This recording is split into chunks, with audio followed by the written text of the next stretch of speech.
بسم اللہ الرحمن الرحیم۔ میری پیاری بہنوں اور میرے پیارے بھائیوں، آپ سب کو چینل یسرب کے والی میں خوش آمدید۔ آپ سب سے گزارش ہے کہ ایک بار صدقے دل سے درود ابراہیمی پڑھ لیں۔ پیاری بہنوں اور بھائیوں، آج ہم حضرت ابراہیم علیہ السلام کی ذات مبارکہ کے بارے میں تذکرہ کرتے ہیں۔ حضرت ابراہیم علیہ السلام کی پوری زندگی آزمائش سے عبارت ہے۔ اللہ تعالیٰ نے حضرت ابراہیم علیہ السلام کو مختلف مقامات پر مختلف چیزوں سے آزمایا اور ان کا امتحان لیا۔ کبھی نمرود سے مباحثہ ہوا، کبھی وطن کو خیر بات کہا، کبھی آتش نمرود میں بے خطر کودے اور کبھی حکم خدا کی تعمیل میں اپنے جگر گوشہ کے حلقوم پر چھری پھیرنے کے لیے تیار ہو گئے۔ اتنے امتحانات اگر عام انسان کی زندگی میں ہوں تو وہ کامیابی کا سامنا کبھی نہیں کر سکتا، لیکن اللہ کا یہ نیک بندہ ہر ایک میدان میں کامیاب اور کامران رہا۔ قرآن شریف کے اندر حضرت ابراہیم علیہ السلام سے لیے گئے تمام امتحانات کا ذکر کیا گیا ہے۔ حضرت عبداللہ بن عباس رضی اللہ تعالیٰ عنہ نے قرآن کی اس آیت سورۃ بقرہ کی آیت نمبر 124 میں فرمایا، جس کا ترجمہ ہے، جب ابراہیم علیہ السلام کو ان کے رب نے کئی باتوں سے آزمایا اور انہوں نے سب کو پورا کر دیا۔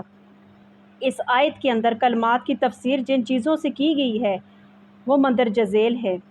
حکم الہی تعمیل میں قوم سے ان کی جدائی، نمرود سے ان کا مباحثہ، آتش نمرود میں پھینکے جانے پر صبر، وطن سے ہجرت، ضیافت اور مہمان نوازی اور اس سلسلے میں پیش آمدہ ذاتی اور مالی مشکلات پر صبر اور اپنے لاڈلے لخت جگر اور نور نظر کے ذبح کے لیے تیار ہو جانا شامل ہے۔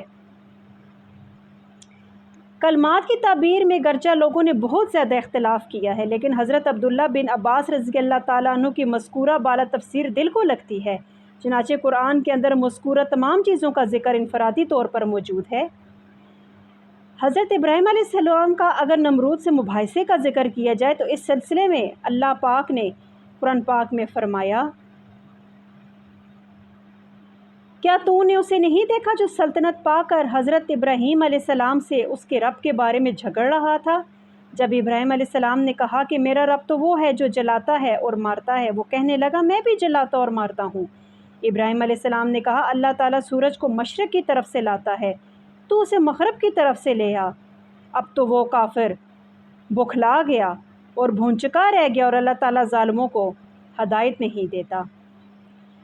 یعنی حضرت ابراہیم علیہ السلام نے نمرود بادشاہ سے مباحثہ کرتے ہوئے کہا میرا رب تو وہ ہے جس نے زندگی اور موت دی ہے، تو نمرود نے جواباً کہا کہ وہ تو میں بھی کرتا ہوں۔ تو حضرت ابراہیم علیہ السلام نے پھر کہا اللہ پورب سے سورج طلوع کرتا ہے، تم پچھم سے سورج طلوع کر کے دکھاؤ۔ چنانچہ نمرود حیران اور پریشان اور ششدر رہ گیا۔